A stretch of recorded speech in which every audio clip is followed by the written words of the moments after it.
Hello guys, in this video we are going to discuss about the system design of WhatsApp or any chat application which is similar to WhatsApp. So let's write some functional requirements of WhatsApp.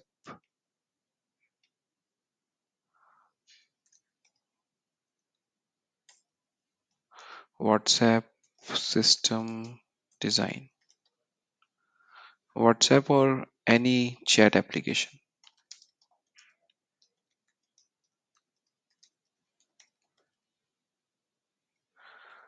So functional requirements. First is basically one-to-one chat. One-to-one chat between users. Second is group chat, right? We can send messages in the group.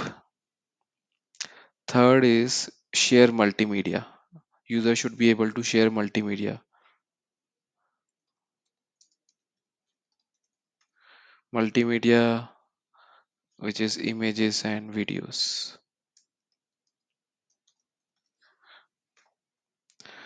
So user should also be able to see the online status and last seen, right? Then send notification, because suppose if the user is not opening the WhatsApp, then we need to send the notification to that user.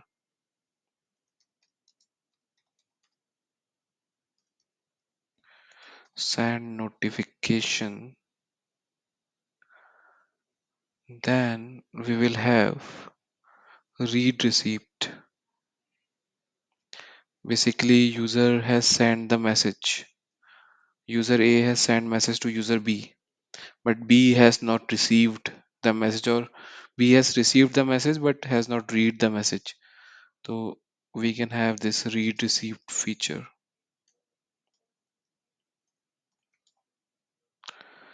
So these are the functional requirements. Let's talk about the non-functional requirements. So first is any real-time chat application should have low latency, high availability,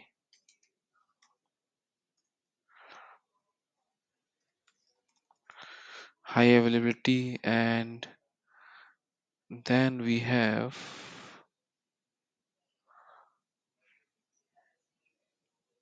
high scalability and eventual consistency. So there is a famous gap theorem which states that we can achieve. So CAP theorem is consistency, availability, and partition tolerance. So it says that we can achieve any two of these three at any given time. So we are prioritizing availability. So some parts of the system should be very highly available for the real world chat application. So these are the non-functional requirements. Now let's do some capacity estimation.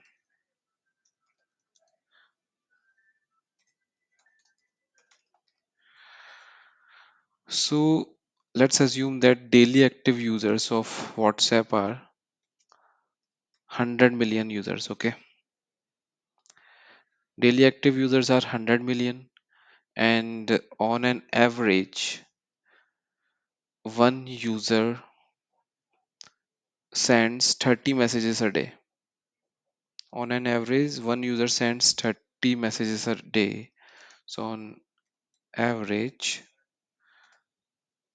one user sends 30 messages in a day. So 100 million user will send around how many? 3000 messages. 3000 3000 messages will be sent. 3000 million actually. 3000 million messages will be sent in a day. Okay. So let's calculate throughput.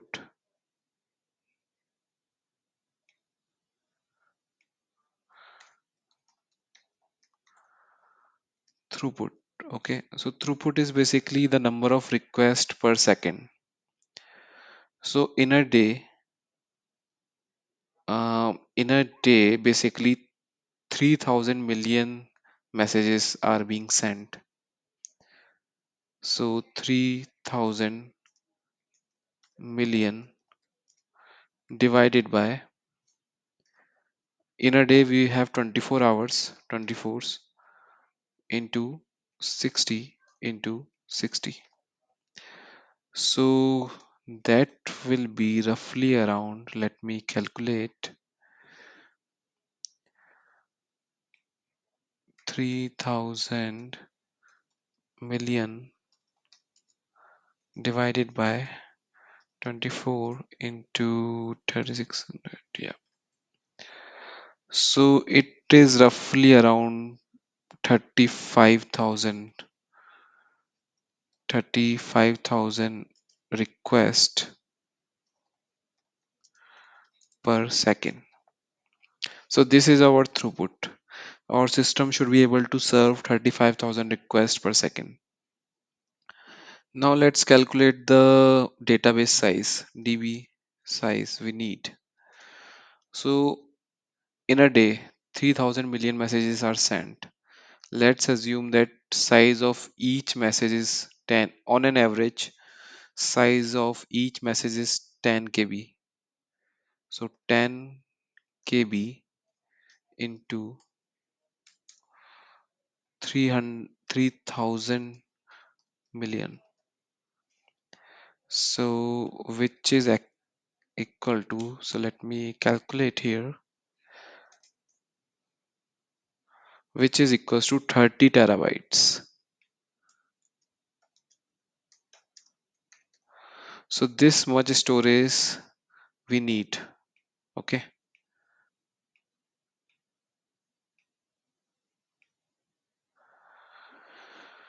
Now let's discuss about the APIs, API endpoints.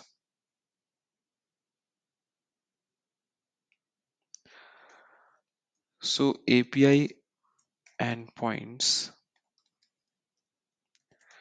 I can think of two API endpoints. First is send message. It will take sender ID, receiver ID, sender ID, receiver ID, and message, right? Second is receive message or get message.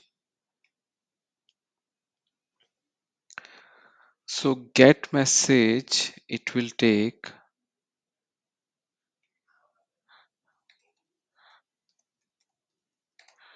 so we are getting messages for that user ID and before timestamp.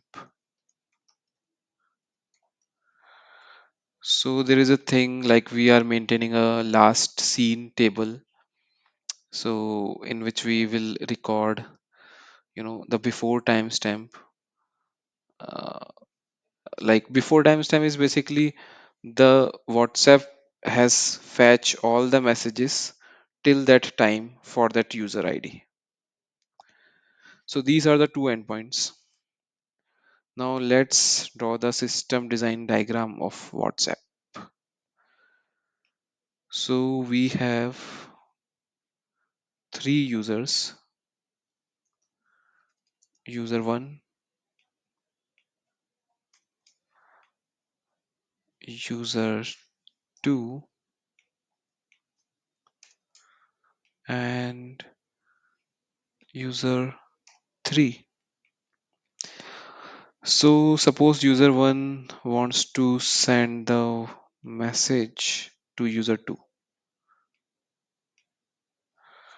User 1 wants message to user 2 and the message is M1.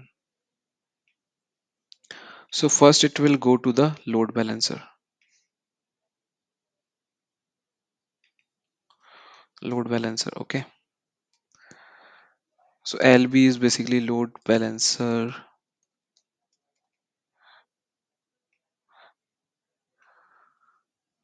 Similarly, user 2 will also send, user 3 will also send it to user. But in our case, user 1 wants to send message to user 2. So let's follow this thing. User 1 sends a request to load balancer.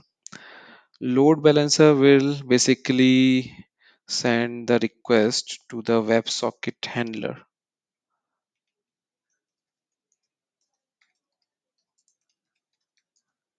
So there can be multiple WebSocket handlers.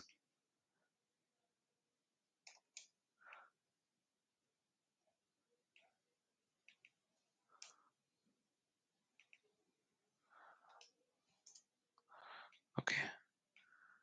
So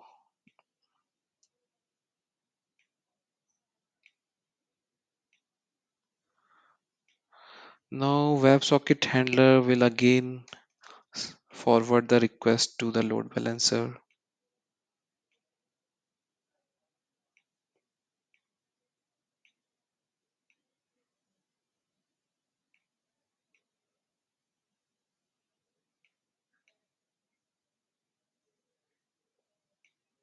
Okay.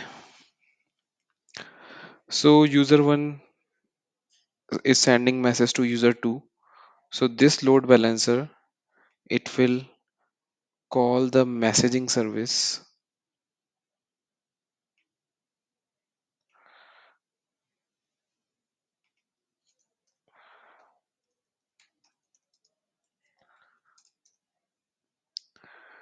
Messaging service will call the session service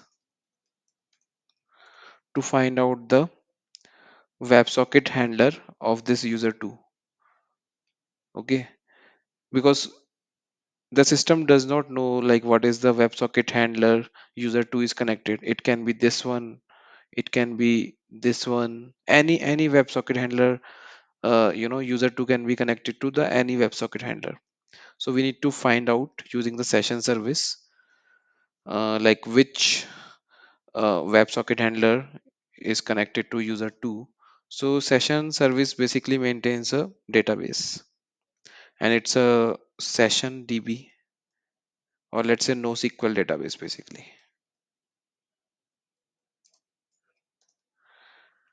Okay. So after fetching, it will forward this data to messaging service. Messaging service will try to send the message to user 2 by connecting to the respective WebSocket handler. Suppose if user 2 is offline, then basically load balancer will call the relay service.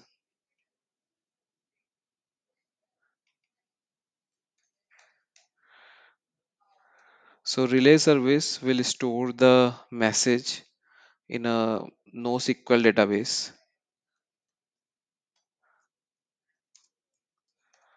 like Cassandra. So if user 2 is offline, we need to call the relay service so that all the unsent messages will be stored in a NoSQL database.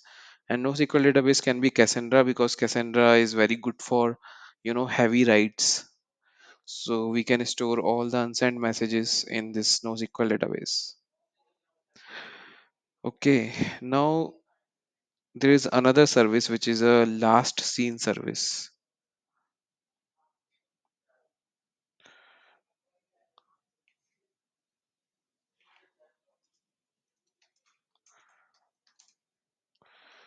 So last seen service should be smart enough to identify what are the actions performed by user on WhatsApp and what are the system generated actions. So based on the user actions on the WhatsApp, it will store the last seen time of the user. And this service is also used to identify if the user is online or offline.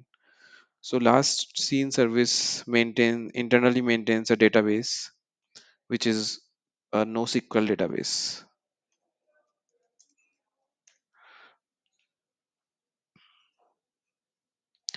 right? Now, suppose if user is trying to upload a image or video,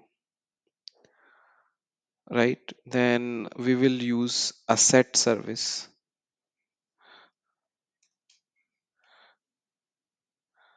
So this is a set service. Load balancer will call this service. So a set service will upload the image and video into some blob storage or AWS object storage.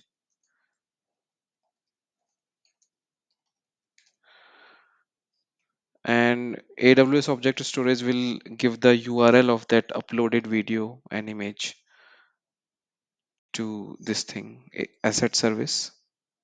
And in this way, user can upload the images and video and send the images and videos to any other users. Now we can also use CDN to fetch the images and videos faster. We don't need to query this AWS object storage. We can use CDN, which are CDNs are generally located according to the geographies. So user can directly call the CDN instead of hitting the AWS object storage. Right? Any user can call the CDN.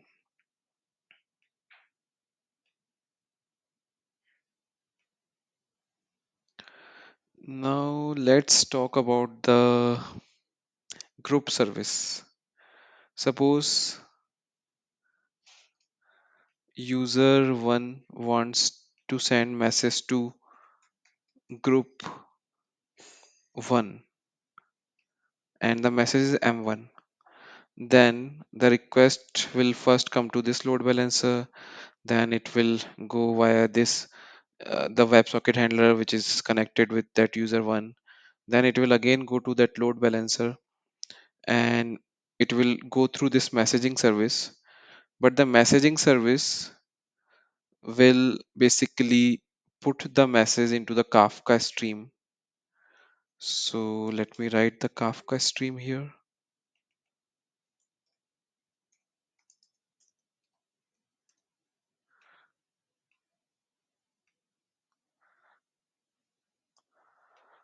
And then we have a group handler service.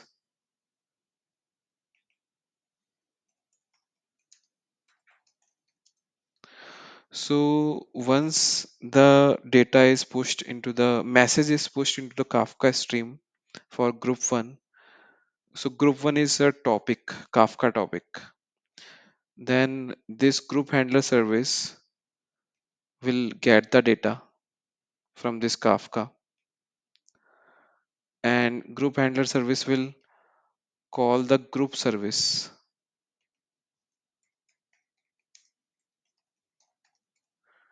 So group service is used to identify is used to fetch the members of that group. So it is a group database which is kind of a SQL. So once we get all the members of that group, we want to identify the WebSocket handlers associated with those groups. So we can call the session service to fetch the WebSocket handlers of all the members of that group. So basically, group handler service will fetch from the session service.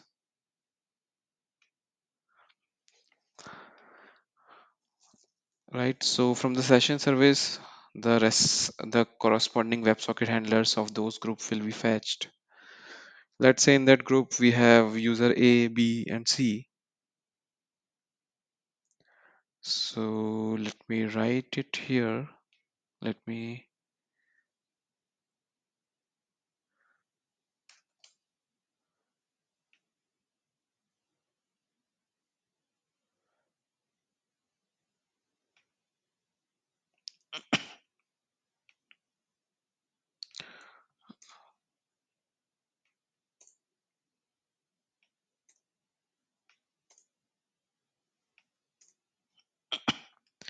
so we have this user A, user B, user C. So in group one, we have these three users, and of course, user one is also there. So instead of user A, let me write user one. Now, what will happen? This group handler service will basically tries to send the message to all the members of that group. And suppose if any of the if any of the user is offline, then this will call the relay service to store all the unsent messages.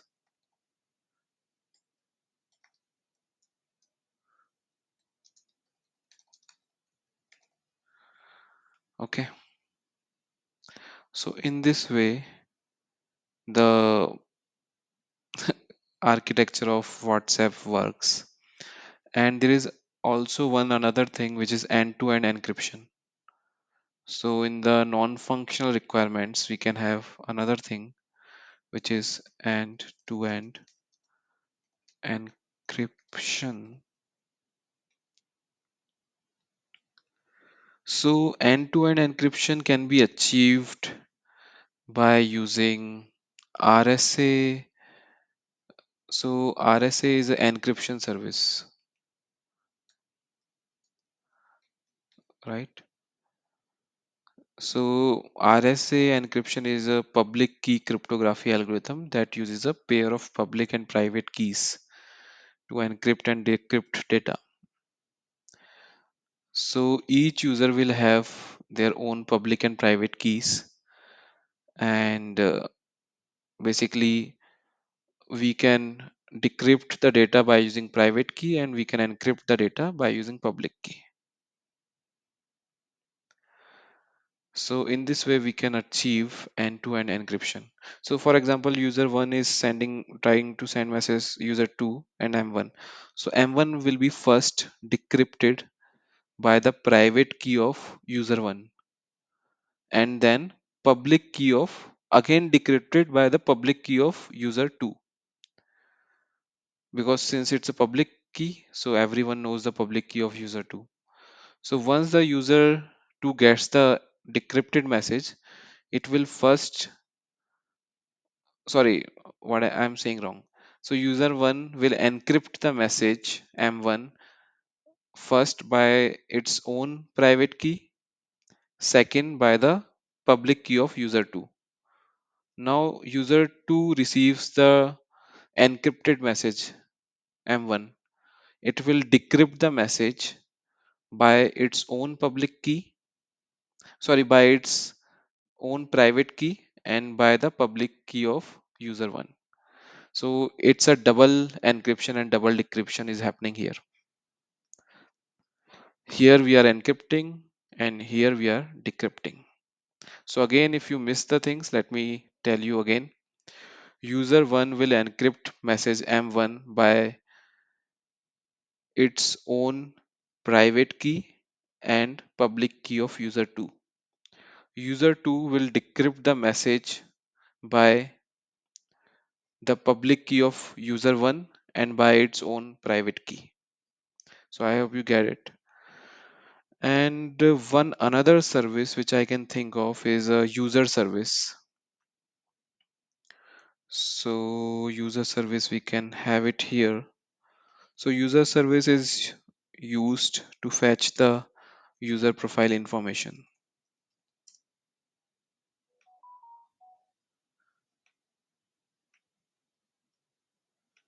And user service maintains a SQL database to store the user profile information like name, email, phone number, these kind of things. And we also want to send notification to the user. So for notifications, we can use Kafka to send notification. So Kafka is here already. So basically there will be a notification service which will use Kafka. So let me write it here.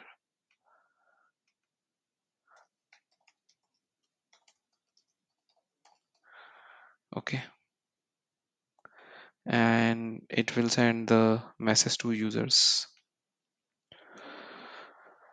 So that's how the system design of WhatsApp looks like. I hope you understand the concepts and capacity estimation, non-functional requirements, functional requirements. So this system design is applicable to any chat application. And so there is one major difference between WhatsApp and Facebook Messenger. So Facebook Messenger stores all the messages in its own database for a very long time. But WhatsApp does not store all the messages in the database. So once the message is delivered to user 2, it will be removed from the database. So relay service only maintain the unsent messages. Once the message is sent to the respective user, it will be removed from the database. So that is the major difference between Facebook Messenger and WhatsApp. So I hope you understand the system design architecture of WhatsApp and any chat application. Please like and subscribe to my channel. Thank you.